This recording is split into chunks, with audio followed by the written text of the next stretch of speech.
إن الحمد لله نحمده ونستعينه ونؤمن به ونتوكل عليه ونعوذ بالله من شرور أنفسنا ومن سيئات أعمالنا من يهده الله فلا مضل له ومن يضلل فلا هادي له وأشهد أن لا إله إلا الله وحده لا شريك له وأشهد أن محمدا عبده ورسوله أرسله بالهدى ودين الحق ليظهره على الدين كله ولو كره المشركون اللهم صل على محمد وعلى آل محمد كما صليت على إبراهيم وعلى آل إبراهيم إنك حميد مجيد اللهم بارك على محمد وعلى آل محمد كما باركت على إبراهيم وعلى آل إبراهيم إنك حميد مجيد أما بعد فإن خير الحديث كتاب الله وخير الهدي هدي محمد صلى الله عليه وسلم وشر الأمور محدثاتها وكل محدثة بدعة وكل بدعة ضلالة وكل ضلالة في النار أعوذ بالله من الشيطان الرجيم بسم الله الرحمن الرحيم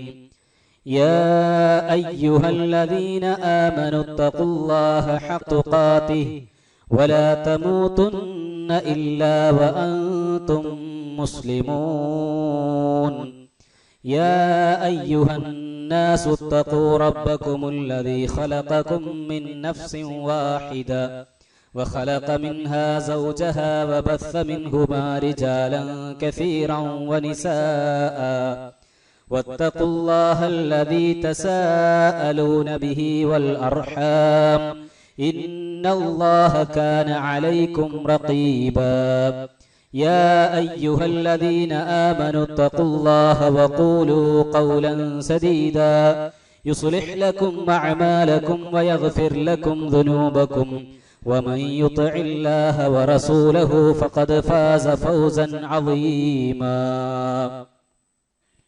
സ്നേഹമുള്ള സത്യവിശ്വാസികളെ വിശ്വാസികൾ സർവ്വലോകരക്ഷിതാവായ അല്ലാഹു സുബ്ഹാനഹു വ തആലയുടെ കൽപ്പനകളും നിയമനിർദ്ദേശങ്ങളും ജീവിതത്തിന്റെ എല്ലാ മേഖലകളിലും കഴിവിന്റെ പരമാവധി കാത്തു സൂക്ഷിച്ച് ജീവിക്കണേ എന്ന് എന്നെയും നിങ്ങൾ ഓരോരുത്തരെയും ആമുഖമായി ഉണർത്തുകയാണ്, വസിയ്യത്ത് ചെയ്യുകയാണ്. അല്ലാഹു സുബ്ഹാനഹു വ തആല അവന്റെ ഇഷ്ടവും പൊരുത്തവും കരസ്ഥമാക്കി ജീവിക്കുന്ന നല്ലവരിൽ നമ്മെല്ലാവരെയും ഉൾപ്പെടുത്തി അനുഗ്രഹിക്കുമാറാവട്ടെ. സഹോദരങ്ങളെ, നമ്മളെല്ലാവരും വലിയ പുണ്യകരമായ മഹത്വമേറിയ ദിനങ്ങളിലൂടെയാണ് നീങ്ങിക്കൊണ്ടിരിക്കുന്നത്. അങ്ങ് മക്കയിൽ ഹാജിമാർ ഇന്ന് ഹജ്ജ് കർമ്മം തുടങ്ങിക്കഴിഞ്ഞു. അല്ലാഹു സുബ്ഹാനഹു വ തആല എല്ലാവർക്കും ആഫിയത്തോടു കൂടി മഖ്ബൂലും മബ്റൂറുമായ ഹജ്ജ് കർമ്മം നിർവഹിച്ച് അവരവരുടെ നാട്ടിലേക്ക് തിരിച്ചു എത്താനുള്ള എല്ലാവിധ തൗഫീഖും ചെയ്യുമാറാവട്ടെ. യാതൊരു നിലക്കുമുള്ള പ്രയാസങ്ങളും കൂടാതെ ഹജ്ജ് കർമ്മം നിർവഹിക്കാൻ, അതുപോലെ തന്നെ അവിടുത്തെ സൗകര്യങ്ങൾ ഒരുക്കിക്കൊടുക്കാനുമെല്ലാം അവിടുത്തെ ഗവൺമെന്റിനും അവിടുത്തെ നിയമപാലകർക്കും അവിടുത്തെ മറ്റു ജീവനക്കാർക്കും എല്ലാവർക്കും അല്ലാഹു സുബ്ഹാനഹു വ തആല എല്ലാവിധ സഹായങ്ങളും നൽകുമാറാവട്ടെ. സുഹൃത്തുക്കളെ, ദുൽഹിജ്ജ അതിന്റെ ആദ്യ ദിനങ്ങൾ വളരെ പുണ്യകരമായ ദിനങ്ങളാണ്.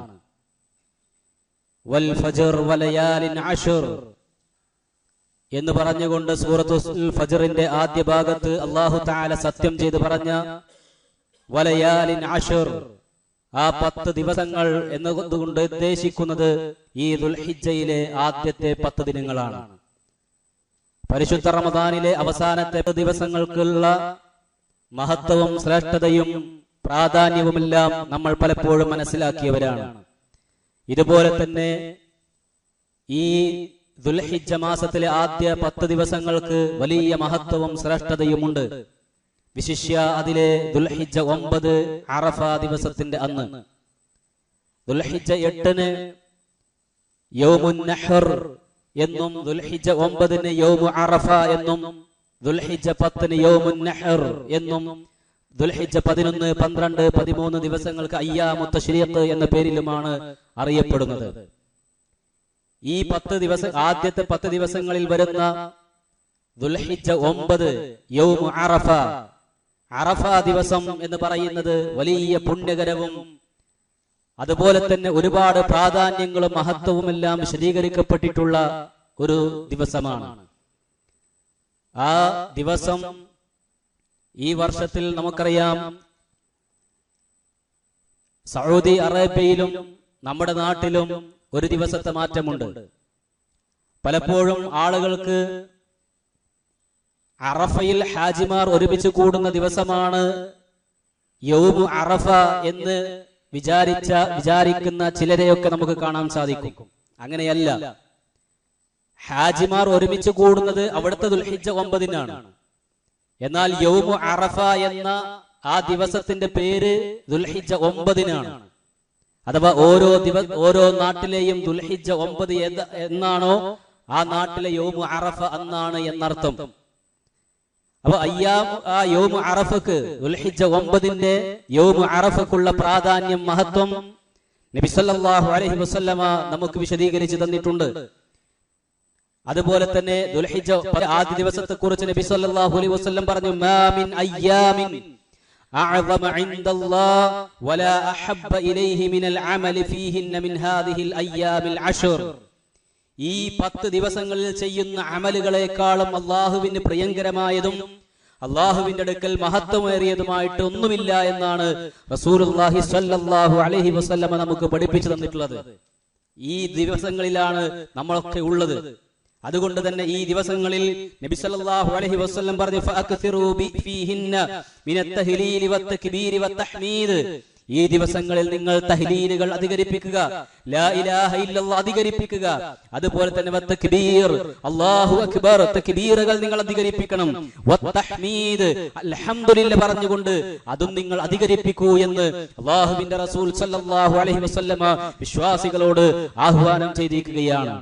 സുഹൃത്തുക്കളെ, ഈ 10 ദിവസങ്ങളിൽ ശിഷ്യ ദുൽഹിജ്ജ 9 അറഫ ദിവസത്തെ കുറിച്ച് നമുക്ക് അതിന്റെ മഹത്വങ്ങളും ശ്രേഷ്ഠതകളും ഒരുപാട് നമുക്ക് പ്രമാണങ്ങളിൽ കാണാൻ സാധിക്കും. എല്ലാ ഭാഗങ്ങളിലേക്കും പ്രവേശിക്കാൻ ഉദ്ദേശിക്കുന്നില്ല.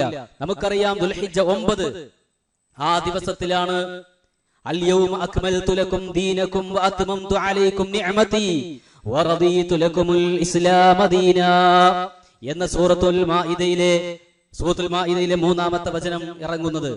എന്താണ് അതിൽ പറയുന്നത്? പ്രവാചകൻ സല്ലല്ലാഹു അലൈഹി വസല്ലമ ആകെ ഒരു ഹജ്ജ് മാത്രമേ നിർവഹിച്ചിട്ടുള്ളൂ. ഹജ്ജത്തുൽ വദാ എന്നാണ് അത് അറിയപ്പെടുന്നത്. ആ ഹജ്ജിൽ യൗമു അറഫന്റെ ദിവസത്തിൽ നബി സല്ലല്ലാഹു അലൈഹി വസല്ലമക്ക് ഇറക്കപ്പെട്ട ആയത്താണിത്. ആ ആയത്ത് പറയുന്നത് എന്താ? അൽ യൗമ അക്മൽതു ലക്കും ദീനക്കും. ഇന്നേ ദിവസം നിങ്ങളുടെ ദീനിതാ നിങ്ങൾക്ക് പൂർത്തിയാക്കി തന്നിരിക്കുന്നു. വഅത്മംതു അലൈക്കും നിഅമതി. എന്റെ നിഅമത്തും നിങ്ങൾക്ക് ഞാൻ പൂർത്തിയാക്കി തന്നിരിക്കുന്നു. വറദീതു ലക്കുമുൽ ഇസ്ലാമ ദീനാ.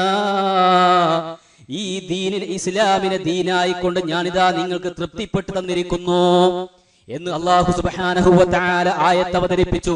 അഥവാ ഇസ്ലാമിന്റെ മുഴുവൻ നിയമങ്ങളും, അടിസ്ഥാനപരമായ മുഴുവൻ നിയമങ്ങളെയും അല്ലാഹു സുബ്ഹാനഹു വ തആല ആ ദുൽഹിജ്ജ 9 അന്ന് പൂർത്തീകരിച്ചു എന്നർത്ഥം. പ്രവാചകൻ സല്ലല്ലാഹു അലൈഹി വസല്ലമയുടെ ദൗത്യത്തിന്റെ ഏറ്റവും പരമപ്രധാനമായ ആ ഒരു കർത്തവ്യം അവിടെ നിർവഹിക്കപ്പെടുകയാണ്. അഥവാ അറഫയാണ്. അറഫയിൽ നിൽക്കുക എന്നതാണ് ഹജ്ജിലെ ഏറ്റവും മർമ്മപ്രധാനമായത്. അൽ ഹജ്ജു അറഫ. ഹജ്ജ് എന്ന് പറയുന്നത് അറഫയാണ് എന്നാണ് നബി സല്ലല്ലാഹു അലൈഹി വസല്ലമ പറഞ്ഞത്. അഥവാ ആ ഹജ്ജ് കർമ്മത്തിലെ ഏറ്റവും മുഖ്യമായ ഇസ്ലാം പൂർത്തീകരിക്കപ്പെട്ടു എന്നതാണല്ലോ. ഇസ്ലാം 5 സ്തംഭങ്ങളിൽ അവസാനത്തേതാണ് ഹജ്ജ് എന്നത്. ആ ഹജ്ജ് കർമ്മമാവട്ടെ പ്രവൃത്തിപഥത്തിലൂടെ അതിന്റെ എല്ലാ കാര്യങ്ങളും ഖുദൂ അന്നി മനാസികക്കും, ഹജ്ജിന്റെ കർമ്മങ്ങൾ നിങ്ങൾ എന്നിൽ നിന്നും കണ്ട് മനസ്സിലാക്കണമെന്ന് പ്രവാചകൻ സല്ലല്ലാഹു അലൈഹി വസല്ലമ അനുചരന്മാർക്ക് കാണിച്ചു കൊടുത്ത് നിർവഹിച്ചതാണ് ആ ഹജ്ജ്. ആ ഹജ്ജ് കൂടെ ചെയ്ത് കാണിക്കുന്നതിലൂടെ ഇസ്ലാമിന്റെ മുഴുവൻ അടിസ്ഥാനപരമായ അനുഷ്ഠാന കർമ്മങ്ങളും അതിലൂടെ പൂർത്തീകരിക്കപ്പെടുകയാണ്. അങ്ങനെയാണ് അൽ യൗമ അക്മൽതു ലക്കും ദീനക്കും വഅതമംതു അലൈക്കും നിഅമതി വറദീതു ലക്കുമുൽ ഇസ്ലാമ ദീന എന്ന ആ ഒരു വചനം ഇറക്കപ്പെടുന്നത്. പ്രിയപ്പെട്ടവരെ, ആ ദീൻ, പൂർത്തീകരിക്കപ്പെട്ട ദീൻ, ആ ദീനിലെ മുഴുവൻ പുണ്യകരമായ കാര്യങ്ങളും എന്താണ് ഹഖ്, എന്താണ് ബാത്തില് എന്ന് അള്ളാഹുവിന്റെ റസൂൽ സല്ലല്ലാഹു അലൈഹി വസല്ലമ ഈ ഉമ്മത്തിന് വേർതിരിച്ചിട്ടാണ് ഈ ലോകത്തോട് വിട പറഞ്ഞിട്ടുള്ളത്. ആ ദീനിലേക്ക് ഇനിയൊന്നും കൂർക്കാൻ നമുക്ക് അർഹതയില്ല. നബി സല്ലല്ലാഹു അലൈഹി വസല്ലം പറഞ്ഞു, മൻ അഹദത ഫീ അംരിനാ ഹാദാ മാ ലൈസ മിൻഹു ഫഹുവ റദ്ദുൻ. ഇതിലില്ലാത്ത എന്തെങ്കിലും ഒന്ന് ആരെങ്കിലും കൂട്ടിച്ചേർത്താൽ ഫഹുവ റദ്ദുൻ, അത് തള്ളിക്കളയണമെന്നും നബി സല്ലല്ലാഹു അലൈഹി വസല്ലം വിശ്വാസികൾക്ക് നിർദ്ദേശം നൽകിയിട്ടുണ്ട്. അതുകൊണ്ട് അന്ന് ദീനായി പഠിപ്പിക്കപ്പെട്ട എന്തെല്ലാം കാര്യങ്ങളുണ്ടോ അതേ ഖിയാമത്ത് നാൾ വരെ ദീനായി കൊണ്ട് നിലനിൽക്കുകയുള്ളൂ. അന്നില്ല ഒരു സ്വലാത്തോ, അന്നില്ലാത്ത ഒരു ദിക്റോ, അന്നില്ലാത്ത ഒരു നോമ്പോ, അന്നില്ലാത്ത എന്തെങ്കിലും രൂപത്തിലുള്ള ഏതെങ്കിലും ആചാരങ്ങളോ എന്ത് തന്നെയാണെങ്കിലും ശരി, മതത്തിന്റെ പേരിൽ ആര് കൂട്ടിക്കടത്തിയിട്ടുണ്ടെങ്കിലും അതൊന്നും നമ്മൾ ചെയ്യാൻ, അതിനെ പിന്തുടരാൻ നമ്മൾക്ക് ബാധ്യതയില്ല എന്ന് മാത്രമല്ല, അത്തരം ബിദ്അത്തുകൾ ചെയ്യുന്നവർക്ക് നരകശിക്ഷയാണ് അല്ലാഹുവിന്റെ റസൂൽ സല്ലല്ലാഹു അലൈഹി വസല്ലമ വാഗ്ദാനം ചെയ്തിട്ടുള്ളത് എന്നുള്ളത് കൂടെ നമ്മൾ മനസ്സിലാക്കേണ്ടതുണ്ട്. നമുക്ക് മനസ്സിലാക്കുക, യൗമു അറഫ ഹജ്ജ് കർമ്മം എന്ന് പറയുന്നത് ഇസ്ലാമിന്റെ തൗഹീദിന്റെ ഏറ്റവും വലിയ പ്രതിധ്വനികൾ മുഴങ്ങുന്ന, അലയടിക്കുന്ന ഒരു സുദിനങ്ങളിലൂടെയാണ് ഹജ്ജ് കർമ്മം നീങ്ങിക്കൊണ്ടിരിക്കുന്നത്. അതിലെ തൽബിയത്തും അതുപോലെ തന്നെ മറ്റു കർമ്മങ്ങളും എല്ലാം അല്ലാഹു സുബ്ഹാനഹു വ തആലയുടെ തൗഹീദിനെ, ഏകദൈവാരാധനയുടെ, ഏകദൈവ വിശ്വാസത്തിന്റെ അലയൊലികൾ മുഴക്കിക്കൊണ്ടാണ് നിർവഹിക്കപ്പെട്ടുകൊണ്ടിരിക്കുന്നത്. പ്രിയപ്പെട്ടവരെ, ഈ തൗഹീദിന്റെ കാര്യം അത് ഊട്ടിയുറപ്പിക്കുകയാണ് ഹജ്ജിലൂടെ നിർവഹിക്കപ്പെടുന്നത് എന്നതുകൂടെ നമ്മൾ മനസ്സിലാക്കണം. യൗമു അറഫ എന്നുള്ളത് ദുൽഹിജ്ജ 9 എന്ന് പറയുന്നത് അതിന് വലിയ പ്രത്യേകതകൾ വേറെയും നമുക്ക് കാണാൻ സാധിക്കും. അല്ലാഹു സുബ്ഹാനഹു വ തആല അടിമകളുടെ പാപങ്ങൾ പുറത്തു കൊടുക്കുന്ന ഒരു ദിവസമാണ് ദുൽഹിജ്ജ 9 എന്ന് പറയുന്നത്. അതുപോലെ തന്നെ ആ ദിവസത്തിൽ അല്ലാഹു സുബ്ഹാനഹു വ തആലയിലേക്ക് അടിമകൾ ദുആ ചെയ്യുമ്പോൾ ആ പ്രാർത്ഥനയ്ക്ക് അല്ലാഹു തആല ഉത്തരം നൽകുന്നതാണ് എന്നും നമുക്ക് കാണാൻ സാധിക്കും. മാത്രവുമല്ല, നരകത്തിൽ നിന്ന് ഏറ്റവും കൂടുതൽ ആളുകളെ അല്ലാഹു സുബ്ഹാനഹു വ തആല മോചിപ്പിക്കുന്നതും ഈ ദുൽഹിജ്ജ 9 അറഫ ദിവസത്തിലാണ് എന്ന് നബി സല്ലല്ലാഹു അലൈഹി വസല്ലം നമുക്ക് പഠിപ്പിച്ചു തന്നിട്ടുണ്ട്. നബി പറയുകയാണ്, മാ മിൻ യൗമിൻ അക്സറ മിൻ അൻ യുഅതഖല്ലാഹു ഫീഹി അബ്ദൻ മിനൻ നാരി മിൻ യൗമി അറഫ. യൗമു അറഫയേക്കാൾ, അറഫ ദിവസത്തേക്കാൾ കൂടുതൽ വേറൊരു ദിവസത്തിലും അല്ലാഹു സുബ്ഹാനഹു വ തആല അവന്റെ അടിമകളെ നരകത്തിൽ നിന്ന് മോചിപ്പിക്കുന്നില്ല എന്നാണ്. അത് മാത്രവുമല്ല, അന്നേ ദിവസം അല്ലാഹു സുബ്ഹാനഹു വ തആല മലക്കുകളോട് അതിന്റെ അഭിമാനം പറയുന്നതാണ് എന്നൊക്കെ നമുക്ക് പ്രവാചകൻ സല്ലല്ലാഹു അലൈഹി വസല്ലമ പറയുന്നതായി കൊണ്ട് നമുക്ക് കാണാൻ സാധിക്കും. അതുപോലെ തന്നെ റസൂലുള്ളാഹി സല്ലല്ലാഹു അലൈഹി വസല്ലം പറഞ്ഞു, ഖൈറുദ് ദുആഇ ദുആഉ യൗമു അറഫ. ഏറ്റവും ദുആകളിൽ വെച്ച് ഏറ്റവും നല്ലത് ദുആ യൗമി അറഫ, അത് യൗമു അറഫയിലെ നോമ്പാണ്, ദുആ ആണ് എന്നും നബി സല്ലല്ലാഹു അലൈഹി വസല്ലം പറയുകയുണ്ടായി. അതുകൊണ്ട് സുഹൃത്തുക്കളെ, മാത്രവുമല്ല പ്രവാചകൻ പറഞ്ഞു, വഖൈറു മാ ഖുൽതു വൻ നബിയ്യൂന മിൻ ഖബ്ലി. ആ ദിവസത്തിൽ ഞാനും എന്റെ മുമ്പ് കഴിഞ്ഞു പോയ നബിമാരും പറഞ്ഞ ഏറ്റവും നല്ല വചനം എന്ന് പറയുന്നത് ലാ ഇലാഹ ഇല്ലല്ലാഹു വഹ്ദഹു ലാ ശരീക ലഹുൽ മുൽക്കു വലഹുൽ ഹംദു വഹുവ അലാ കുല്ലി ഷൈഇൻ ഖദീർ എന്നതാണ് എന്നുകൂടെ നബി സല്ലല്ലാഹു അലൈഹി വസല്ലം നമുക്ക് പഠിപ്പിച്ചു തരികയാണ്. അതുകൊണ്ട് പ്രിയപ്പെട്ടവരെ, ഈ ദിവസങ്ങളിൽ നേരത്തെ സൂചിപ്പിച്ചതുപോലെ ആദ്യത്തെ 10 ദിവസങ്ങളാണ്. ഈ ആദ്യത്തെ 10 ദിവസങ്ങളിൽ നബി സല്ലല്ലാഹു അലൈഹി വസല്ലം അധികരിപ്പിക്കാൻ പറഞ്ഞ ലാ ഇലാഹ ഇല്ലല്ലാഹും അതുപോലെ തന്നെ തക്ബീറുകളും അതുപോലെ തന്നെ തഹ്മീദുകളും നമ്മൾ അധികരിപ്പിക്കുക. വിശിഷ്യ യൗമു അറഫയുടെ ദിവസത്തിൽ ദുൽഹിജ്ജ 9 അറഫ ദിവസത്തിന്റെ അന്ന് നമ്മൾ ലാ ഇലാഹ ഇല്ലല്ലാഹ് വഹ്ദഹു ലാ ശരീക ലഹുൽ മുൽക്കു വലഹുൽ ഹംദു വഹുവ അലാ കുല്ലി ഷൈഇൻ ഖദീർ എന്ന ദിക്റുകൂടെ നമ്മൾ കൂടുതൽ അധികരിപ്പിക്കാൻ പ്രത്യേകം ശ്രദ്ധിക്കേണ്ടതുണ്ട്. അതുപോലെ തന്നെ ഹാജിമാരല്ലാത്തവർക്ക് പ്രവാചകൻ സല്ലല്ലാഹു അലൈഹി വസല്ലമ യൗമു അറഫന്റെ അന്ന് ദുൽഹിജ്ജ 9ന്റെ അന്ന് നമുക്ക് നോമ്പ് സുന്നത്താക്കുക കൂടി ചെയ്തിട്ടുണ്ട്. നബി സല്ലല്ലാഹു അലൈഹി വസല്ലമ ആ നോമ്പിനെ കുറിച്ച് പറഞ്ഞത് സിയാമു യൗമി അറഫ അഹ്തസിബു അലല്ലാഹി അൻ യുകഫിറ അസ്സനത അല്ലതി ഖബ്ലഹു വസ്സനത ബഅദഹു. ഈ അറഫ ദിവസത്തിലെ നോമ്പ് ഒരു കഴിഞ്ഞു പോയ ഒരു വർഷത്തേതും വരാനിരിക്കുന്ന ഒരു വർഷത്തേതുമായ തെറ്റുകുറ്റങ്ങൾ അല്ലാഹു സുബ്ഹാനഹു വ തആല പുറത്തു തരാൻ ഞാൻ ആഗ്രഹിക്കുന്നു എന്ന് പ്രവാചകൻ സല്ലല്ലാഹു അലൈഹി വസല്ലം നമ്മെ പഠിപ്പിക്കുകയാണ്. 2 കൊല്ലത്തെ തെറ്റുകുറ്റങ്ങളാണ് പ്രിയപ്പെട്ടവരെ ആ ഒരു ദിവസത്തെ നോമ്പിലൂടെ അല്ലാഹു സുബ്ഹാനഹു വ തആല നമുക്ക് വാഗ്ദാനം ചെയ്തിട്ടുള്ളത്. നോക്കൂ നിങ്ങൾ, റഹ്മാനായ റബ്ബ് എത്ര വലിയ കാരുണ്യമാണ് നമ്മളോടൊക്കെ കാണിക്കുന്നത്. നമ്മുടെ തെറ്റുകൾ പുറത്തു തന്ന് നരകമോചനം ലഭിക്കാൻ, സ്വർഗപ്രവേശനം ലഭിക്കാൻ അല്ലാഹു സുബ്ഹാനഹു വ തആല നമ്മുടെ പാപങ്ങളൊക്കെ പുറത്തു തരാൻ വേണ്ടി പല രൂപത്തിലുള്ള കാര്യങ്ങളും അല്ലാഹുവിന്റെ റസൂൽ സല്ലല്ലാഹു അലൈഹി വസല്ലം നമ്മളെ പഠിപ്പിച്ചു തന്നിട്ടുണ്ട്. അതിൽപ്പെട്ട ഒന്നാണ് അറഫ ദിവസത്തിന്റെ അന്നത്തെ നോമ്പ് എന്ന് പറയുന്നത്. അപ്പൊ ആ ദിവസത്തിൽ നമ്മൾ പ്രത്യേകം ആ നോമ്പിന്റെ കാര്യത്തിൽ നമ്മൾ ശ്രദ്ധിക്കണം. ഒരാളും അത് ഒഴിവാക്കരുത്. എല്ലാവരും അത് അനുഷ്ഠിക്കാൻ പ്രത്യേകം ശ്രദ്ധിക്കുക. അതുപോലെ തന്നെ ഈ പെരുന്നാളാണ് വരുന്നത്.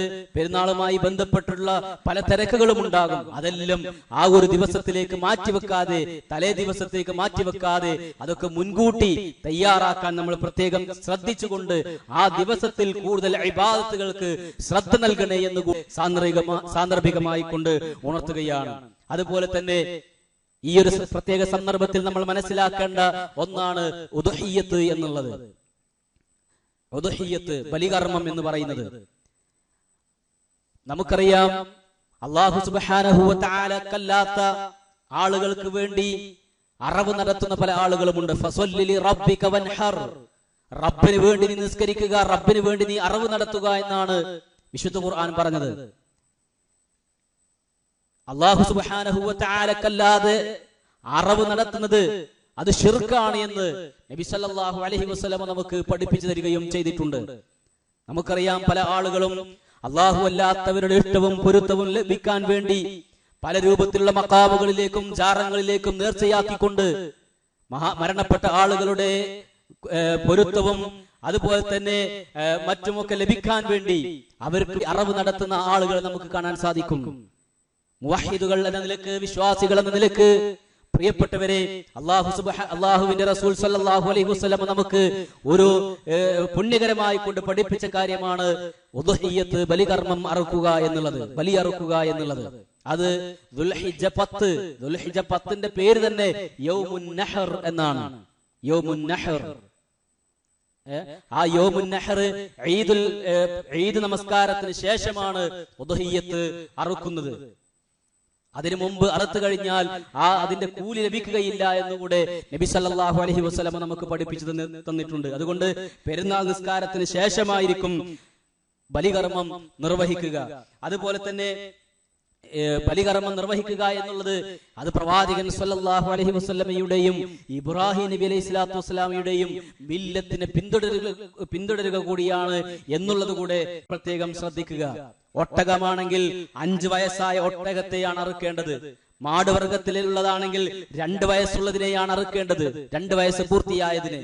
അതുപോലെ തന്നെ ആടിനെയാണ് അറുക്കുന്നത് എങ്കിൽ 1 വയസ്സ് പൂർത്തിയായതിനെയും, ചെമ്മരിയാടാണെങ്കിൽ 6 മാസം പൂർത്തിയായതിനെയുമാണ് അറുക്കേണ്ടത് എന്നുള്ളതൊക്കെ ഇസ്ലാമിക പ്രമാണങ്ങളിൽ നമുക്ക് കാണാൻ സാധിക്കും. അതുപോലെ തന്നെ ഈ ബലികർമ്മം അയ്യാമുത്ത തശ്രീഖിന്റെ ദിവസം അഥവാ ദുൽഹിജ്ജ 11, 12, 13 ഈ ദിവസങ്ങളിലെല്ലാം അറുക്കാം. ദുൽഹിജ്ജ 13ന്റെ അന്ന് സൂര്യാസ്തമയത്തിന് മുമ്പായി കൊണ്ടാണ് ഇത് അറുക്കേണ്ടത് എന്ന് മാത്രം. അപ്പൊ സൗകര്യപ്പെടുന്ന ഏത് സമയത്തും അത് അറുക്കാവുന്നതാണ്. പക്ഷേ ഓരോ സ്ഥലത്തിനും അനുസരിച്ച് ഓരോ മഹല്ലുകളിലും അതിൻ്റെതായ സൗകര്യങ്ങൾക്ക് വേണ്ടി വ്യവസ്ഥാപിതമായി കൊണ്ട് നിർവഹിക്കാൻ വേണ്ടി സമയങ്ങളും അതുപോലെ തന്നെ മറ്റും നിശ്ചയിച്ചിട്ടുണ്ടാകും. അതുകൊണ്ട് ആ ഒരു സമയത്ത് എല്ലാവരും പരമാവധി അതിൽ പങ്കെടുക്കുകയും അതിന് സഹകരിക്കാനുമെല്ലാം ഓരോരുത്തരും പ്രത്യേകം ശ്രദ്ധിക്കണമെന്ന് കൂടെ ഉണർത്തുകയാണ്. ഏതായിരുന്നാലും സുഹൃത്തുക്കളെ, മഹത്വമേറിയ ഈ സുദിനങ്ങൾ, ദുൽഹിജ്ജ ആദ്യത്തെ 10 അതുപോലെ തന്നെ 11, 12, 13 തുടങ്ങി അയ്യാമത്തെ ശരീഅത്തിന്റെ ദിവസങ്ങൾ, ഈ ദിവസങ്ങളിലൊക്കെ നമുക്ക് ഒരുപാട് പുണ്യങ്ങൾ കരസ്ഥമാക്കാൻ അല്ലാഹു സുബ്ഹാനഹു വ തആല ഓഫർ നൽകിയിട്ടുള്ള പ്രത്യേകമായ ദിനങ്ങളാണ്, ദിവസങ്ങളാണ് എന്നുള്ളത് നമ്മൾ പ്രത്യേകം മനസ്സിലാക്കിക്കൊണ്ട് കൂടുതൽ ഇബാദത്തുകൾക്ക് ശ്രദ്ധ നൽകാൻ ഓരോരുത്തരും പ്രത്യേകം ശ്രദ്ധിക്കുക. അല്ലാഹു സുബ്ഹാനഹു വ തആല ഈ ദിവസങ്ങളിൽ കൂടുതൽ ഇബാദത്തുകൾ ചെയ്യാൻ, കൂടുതൽ നന്മകൾ ചെയ്യാൻ അല്ലാഹു നമുക്കെല്ലാവർക്കും തൗഫീഖ് പ്രദാനം ചെയ്യുമാറാവട്ടെ.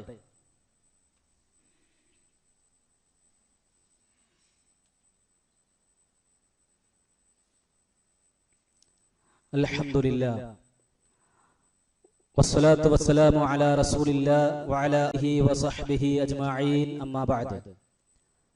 സ്നേഹമുള്ള സത്യവിശ്വാസികളെ, വിശ്വാസിനികളെ, ഒരിക്കൽ കൂടി അള്ളാഹുവിനെ സൂക്ഷിച്ച് ജീവിക്കണേ എന്ന് എന്നെയും നിങ്ങൾ ഓരോരുത്തരെയും ഉണർത്തുകയാണ്, വസിയത്ത് ചെയ്യുകയാണ്. വിശ്വാസികൾ എന്ന നിലക്ക് കടന്നുപോയിക്കൊണ്ടിരിക്കുന്ന ഈ ഒരു പ്രത്യേക അനുഗ്രഹീതമായ ദിവസങ്ങളിൽ ശ്രദ്ധിക്കേണ്ടുന്ന ചില കാര്യങ്ങളാണ് നിങ്ങളുടെ ശ്രദ്ധയിൽപ്പെടുത്തിയത്. ദുൽഹിജ്ജ 10-നാണ് ഈദുൽ അദ്ഹ, അതാണ് യൗമുൻ നഹർ എന്ന് പറയുന്നത്. നമുക്കറിയാം ഈദുൽ അദ്ഹ എന്നുള്ളത് ബലിപെരുന്നാളാണ്. പെരുന്നാൾ എന്ന് പറയുന്നത് എന്നും വിശ്വാസികൾക്ക് സന്തോഷം പകരുന്ന, ഒരു പ്രത്യേകമായ നിർവൃതി ലഭിക്കുന്ന ദിവസങ്ങളാണ്. ഇസ്ലാമിൽ ആഘോഷം എന്ന നിലക്ക് നമുക്ക് നിശ്ചയിക്കപ്പെട്ടിട്ടുള്ളത് 2 എണ്ണമാണ്: ഈദുൽ ഫിത്റും ഈദുൽ അദ്ഹായും. ഇതല്ലാത്ത ഒരു ഈദ്, ഒരു ആഘോഷം മതപരമായി കൊണ്ട് നമുക്ക് നിർവഹിക്കാനില്ല. പല ആളുകളും പ്രവാചകൻ സല്ലല്ലാഹു അലൈഹി വസല്ലമയുടെ ജന്മദിനത്തിന്റെ അന്നും മറ്റുമൊക്കെയായിക്കൊണ്ട് പല രൂപത്തിലുള്ള ആഘോഷങ്ങളും നിർവഹിക്കാറുണ്ട്. അതൊന്നും തന്നെ വിശ്വാസികൾ എന്ന നിലക്ക് നമുക്ക് പാടില്ലാത്തതാണ്. കാരണം ഇസ്ലാമിൽ 2 ആഘോഷം മാത്രമേ ഉള്ളൂ. ആ ആഘോഷം ഒന്ന് ഈദുൽ ഫിത്റും മറ്റൊന്ന് ഈദുൽ അദ്ഹയുമാണ്. ഈ ഒരു ദിവസത്തിൽ നമ്മൾ ആഘോഷിക്കണം, ആനന്ദിക്കണം എന്നുള്ളത് നമ്മൾ പ്രത്യേകം മനസ്സിലാക്കുക. ഈ ദിവസത്തിൽ നോമ്പെടുക്കൽ വരെ ഹറാമാണ്. പെരുന്നാൾ ദിവസത്തിന്റെ അന്ന് നോമ്പെടുക്കൽ വരെ ഹറാമാണ്. ആ ദിവസം സന്തോഷിക്കാനുള്ളതാണ്, ആഹ്ലാദിക്കാനുള്ളതാണ്, ആനന്ദിക്കാനുള്ളതാണ്. പക്ഷേ ഹറാമായ ഇസ്ലാം വിലക്കിയിട്ടുള്ള യാതൊന്നും തന്നെ ആഘോഷ മേഖലകളിൽ കടന്നു വരാനും പാടില്ല. അത് നമ്മൾ പ്രത്യേകം ശ്രദ്ധിക്കണം. ഇപ്പൊ വസ്ത്രം, എല്ലാവരും പുതുവസ്ത്രം വാങ്ങും. വസ്ത്രം വാങ്ങുമ്പോൾ നമുക്ക് ഒരുപാട് കാര്യങ്ങൾ ശ്രദ്ധിക്കാനുണ്ട്. പുരുഷനെ സംബന്ധിച്ചിടത്തോളം പുരുഷന്റെ വസ്ത്രം ഞെരിയാണിക്ക് താഴെ പോകാൻ പാടില്ല. അത് നരകത്തിലാണെന്നാണ് നബി സല്ലല്ലാഹു അലൈഹി വസല്ലം പറഞ്ഞത്. നരകത്തിലാണ് നബി സല്ലല്ലാഹു അലൈഹി വസല്ലം. ഖിയാമത്ത് നാളിൽ അല്ലാഹു അവരിലേക്ക് നോക്കുകയോ അല്ലെങ്കിൽ സംസാരിക്കുകയോ മാത്രമല്ല അവരെ നന്നാക്കുകയോ ഒന്നും ചെയ്യുകയില്ല എന്നും അവർക്ക് വേദനയേറെ ശിക്ഷയുണ്ടായിരിക്കുമെന്നും അല്ലാഹുവിന്റെ റസൂൽ സല്ലല്ലാഹു അലൈഹി വസല്ലം പുരുഷന്മാര് ഗൗരവത്തോടു കൂടി താക്കീത് നൽകിയിട്ടുള്ള ഒരു കാര്യമാണ്. അത് അഹങ്കാരത്തിന്റെ ഭാഗമാണ്. അൽ കിബ്റു ബത്റുൽ ഹഖ് വ ഗംതുൻ നാസ്. കിബ്ർ എന്ന് പറയുന്നത്, ചില ആൾക്കാർ പറയും അഹങ്കാരമൊന്നുമില്ലല്ലോ, അഹങ്കാരമൊന്നുമില്ല, അങ്ങനെ ഒരു അഹങ്കാരമൊന്നുമില്ലാതെയാണ് ഞാൻ ഞെരിയാണിക്ക് താഴെ എടുക്കുന്നത്. കിബ്ർ എന്ന്, അഹങ്കാരം എന്ന് പറഞ്ഞാൽ സത്യത്തെ അവഗണിക്കലാണ്. എന്താ ഇവിടുത്തെ സത്യം? ഞെരിയാണിക്ക് താഴെ പോകാൻ പാടില്ല എന്നുള്ളതാണ് ഇസ്ലാം പഠിപ്പിച്ച സത്യം. അതിനെ അവഗണിക്കലാണെന്ത്? കിബ്ർ. അപ്പൊ അഹങ്കാരം അല്ല എന്ന് പറഞ്ഞാൽ തന്നെ എന്താണ്? അത് അഹങ്കാരമാണ്. കാരണം സത്യത്തെ അവഗണിച്ചുകൊണ്ടുള്ള പ്രവർത്തനമാണത്. അതുകൊണ്ട് പുരുഷന്മാർ പെരുന്നാൾക്ക് എന്നല്ല, ഏത് സമയത്തും ആ ഒരു കാര്യം നമ്മൾ പ്രത്യേകം ശ്രദ്ധിക്കുക. ഒരു കാരണവശാലും നമ്മുടെ വസ്ത്രം ഞെരിയാണിക്ക് താഴെ പോകാൻ പാടില്ല. അതുപോലെ തന്നെ സ്ത്രീകൾ, അവരുടെ ഇസ്ലാമികമായി കൊണ്ട് ഒരുപാട് മര്യാദകളുണ്ട്.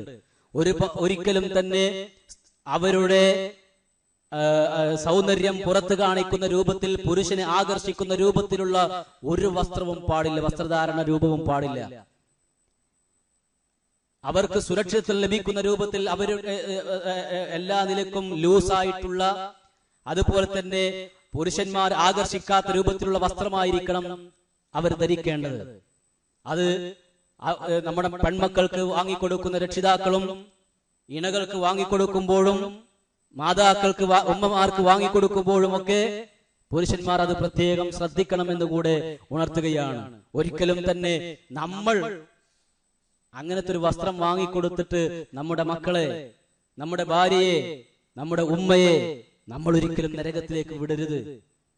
അത് നമ്മൾ പ്രത്യേകം ശ്രദ്ധിക്കുക. അതുപോലെ തന്നെ പെരുന്നാൾ ദിവസത്തിന് മുമ്പ് എല്ലാവരും മുടി കളഞ്ഞ് അതൊക്കെ ഒരു പെരുന്നാൾ നമ്മൾ സ്വീകരിക്കുന്ന ഒരു കുറെ രീതികളാണ്. അതൊന്നും പെരുന്നാളുമായി ബന്ധപ്പെട്ടതല്ല. അതൊക്കെ ഒരു വൃത്തിയുടെയും ഒക്കെ ഒരു ഭാഗം എന്ന നിലക്കാണ് നമ്മൾ അതൊക്കെ ചെയ്യാറുള്ളത്. മുടി വെട്ടും എല്ലാവരും. പെരുന്നാളിന്റെ മുമ്പ് ഒന്ന് ഉഷാറാവുക, അതൊക്കെ നല്ലതാണ്, ഒന്നും പ്രശ്നമുള്ള വിഷയമല്ല. പക്ഷേ ഇന്ന് പലപ്പോഴും മുടി വെട്ടുന്നതൊക്കെ എന്തൊക്കെയോ കോലങ്ങളാണ് കാട്ടിക്കൂട്ടാറുള്ളത്. ചില ആളുകൾ തലയുടെ സൈഡ് ഭാഗം മുഴുവൻ എടുത്ത് ചരണ്ടിയെടുക്കുന്ന, ഈ റബ്ബറിനൊക്കെ പ്ലാസ്റ്റിക് ഇടാൻ വേണ്ടിയിട്ട് ചെയ്യാറുണ്ടല്ലോ, ഇതുപോലെ ഒരു തലയുടെ ഒരു സൈഡ് മാത്രം ചരണ്ടിയെടുത്ത് ആ രൂപത്തിൽ കോലം കെട്ടുന്ന പല ആളുകളെയും നമുക്ക് കാണാൻ സാധിക്കും. സുഹൃത്തുക്കളെ, ഇതൊന്നും നമുക്ക് ചേർന്ന ഒരു കാര്യമല്ല. നബി സല്ലല്ലാഹു അലൈഹി വസല്ലം പറഞ്ഞത് മുടിയെ നമ്മൾ ആദരിക്കണം എന്നാണ്. മുടിയെ ആദരിക്കണം എന്നാണ് നബി സല്ലല്ലാഹു അലൈഹി വസല്ലം പറഞ്ഞത്. അതിനെ വൃത്തിയായി കൊണ്ടു നടക്കുക, അത് നബി സല്ലല്ലാഹു അലൈഹി വസല്ലം പ്രത്യേകം പറഞ്ഞിട്ടുള്ള ഒരു കാര്യമാണ്. അതുകൊണ്ട് പ്രത്യേകം ആ ഒരു കാര്യം നമ്മൾ ശ്രദ്ധിക്കുക. അതുപോലെ തന്നെ തക്ബീർ ചൊല്ലുക, തക്ബീറുകൾ അധികരിപ്പിക്കുക. അയ്യാമു തശ്രീഖിന്റെ ദിവസം വരെ നമുക്ക് തക്ബീറുകൾ ചൊല്ലാം. നമുക്ക് ഇൻഷാ അല്ലാഹ് പെരുന്നാൾ നമ്മുടെ ഈ പള്ളിയിൽ തന്നെ പെരുന്നാൾ നിസ്കാരമുണ്ട്. 7 മണിക്കാണ് നിസ്കാരം. എല്ലാവരും കൃത്യസമയത്ത് തന്നെ എത്തിച്ചേരാൻ പ്രത്യേകം ശ്രദ്ധിക്കുക. അപ്പൊ പള്ളിയിലേക്ക് വരുമ്പോൾ ഈദുൽ അദ്ഹയ്ക്ക് പ്രത്യേകം നബി സല്ലല്ലാഹു അലൈഹി വസല്ലം സുന്നത്താക്കിയ ഒരു കാര്യമാണ് ഒന്നും കഴിക്കാതെ വരിക എന്നുള്ളത്. നബി സല്ലല്ലാഹു അലൈഹി വസല്ലം ഒന്നും കഴിക്കാതെയായിരുന്നു നിസ്കാരത്തിന് വേണ്ടി വന്നിരുന്നത്. അത് നമ്മൾ വലിയ പെരുന്നാൾക്ക് ചെയ്യേണ്ടുന്ന, ശ്രദ്ധിക്കേണ്ടുന്ന ഒരു സുന്നത്തായ കർമ്മമാണ് എന്നുള്ളത് കൂടെ പ്രത്യേകം ശ്രദ്ധിക്കുക. അതുപോലെ തന്നെ തക്ബീറുകൾ ചൊല്ലിയിട്ടായിരിക്കണം വരേണ്ടത്. തക്ബീറുകൾ ചൊല്ലിക്കൊണ്ട് നമ്മൾ കുടുംബസമേതമായിരിക്കും വരിക. അപ്പൊ എല്ലാവരും ആ ഒരു കുട്ടികളെയും പേരക്കുട്ടികളെയും എല്ലാവരെയും ചേർത്തുകൊണ്ട് തക്ബീറുകൾ ചൊല്ലി ആ ഒരു സന്തോഷം പ്രകടിപ്പിച്ചുകൊണ്ടായിരിക്കണം നമ്മൾ കഴിയേണ്ടത്. അതുപോലെ തന്നെ പെരുന്നാൾ നിസ്കാരം എല്ലാവർക്കും അറിയാം, 2 റക്അത്താണ് പെരുന്നാൾ നിസ്കാരം. ഒന്നാമത്തെ റക്അത്തിൽ തക്ബീറത്തുൽ ഇഹ്റാമിന് പുറമെ 7 തക്ബീറുകളും, രണ്ടാമത്തെ റക്അത്തിൽ 5 തക്ബീറുകളുമാണ് ഉണ്ടാവുക. ബാങ്കും ഇഖാമത്തൊന്നും ഇല്ലാത്ത നിസ്കാരമാണ്. അപ്പൊ ഇതൊക്കെ നമുക്ക് എല്ലാവരും പ്രത്യേകം അറിയുകയും ശ്രദ്ധിക്കുകയും ചെയ്യേണ്ടുന്ന കാര്യമാണ്. എല്ലാവരും കൃത്യസമയത്ത് തന്നെ നിസ്കാരത്തിന് വേണ്ടി പള്ളിയിൽ എത്തിച്ചേരാൻ വേണ്ടി പ്രത്യേകം ശ്രദ്ധിക്കുക. ആരും തന്നെ വൈകാൻ പാടില്ല. അല്ലാഹു സുബ്ഹാനഹു വ തആല നമുക്കെല്ലാവർക്കും ഈ പ്രത്യേകമായ സുദിനങ്ങളിൽ എല്ലാ രൂപത്തിലുള്ള ഇബാദത്തുകളും നന്മകളും ചെയ്യാനുള്ള തൗഫീഖ് പ്രദാനം ചെയ്യുമാറാവട്ടെ. എല്ലാ വിധത്തിലുള്ള തെറ്റുകളിൽ നിന്നും ഹറാമുകളിൽ നിന്നും വിട്ടുനിൽക്കാനുള്ള തൗഫീഖും റബ്ബ് നമുക്കെല്ലാവർക്കും പ്രദാനം ചെയ്യുമാറാവട്ടെ. ലോകത്തിന്റെ വിവിധ ഭാഗങ്ങളിൽ കഷ്ടപ്പെടുന്ന എല്ലാ മുസ്ലിം സഹോദരങ്ങൾക്കും അല്ലാഹു സുബ്ഹാനഹു വ തആല അവന്റെ എല്ലാവിധ സഹായങ്ങളും അല്ലാഹുവിന്റെ എല്ലാവിധ അനുഗ്രഹങ്ങളും നൽകുമാറട്ടെ. അല്ലാഹുവേ, ഞങ്ങളിൽ നിന്നും വന്നു പോയിട്ടുള്ള ചെറുതും വലുതുമായ എല്ലാ തെറ്റുകുറ്റങ്ങളും നീ ഞങ്ങൾക്ക് പുറത്ത് മാപ്പ് തരണേ റഹ്മാനെ. അല്ലാഹുവേ, യൗമു അറഫ ദുൽ ഹജ്ജ് 9ന്റെ അന്ന് നരകത്തിൽ നിന്ന് മോചിപ്പിക്കപ്പെടുന്ന ആ അടിമകളുടെ കൂട്ടത്തിൽ അല്ലാഹുവേ നീ ഞങ്ങളെയും ഉൾപ്പെടുത്തണേ റഹ്മാനെ. അല്ലാഹുവേ, നരക മോചനം ലഭിക്കുന്ന സൗഭാഗ്യവാന്മാരിൽ ഞങ്ങൾ നീ ചേർക്കണേ റഹ്മാനെ. اللهم اغفر للمؤمنين والمؤمنات والمسلمين والمسلمات. اللهم اجرنا من النار، اللهم اجرنا من النار، اللهم اجرنا من النار. ربنا اصرف عنا عذاب جهنم ان عذابها كان غراما انها ساءت مستقرا ومقاما. ربنا هب لنا من ازواجنا وذرياتنا قرة اعين واجعلنا للمتقين اماما. ربنا آتنا في الدنيا حسنة وفي الآخرة حسنة وقنا عذاب النار. ربنا تقبل منا إنك أنت السميع العليم وتب علينا إنك أنت التواب الرحيم والحمد لله رب العالمين.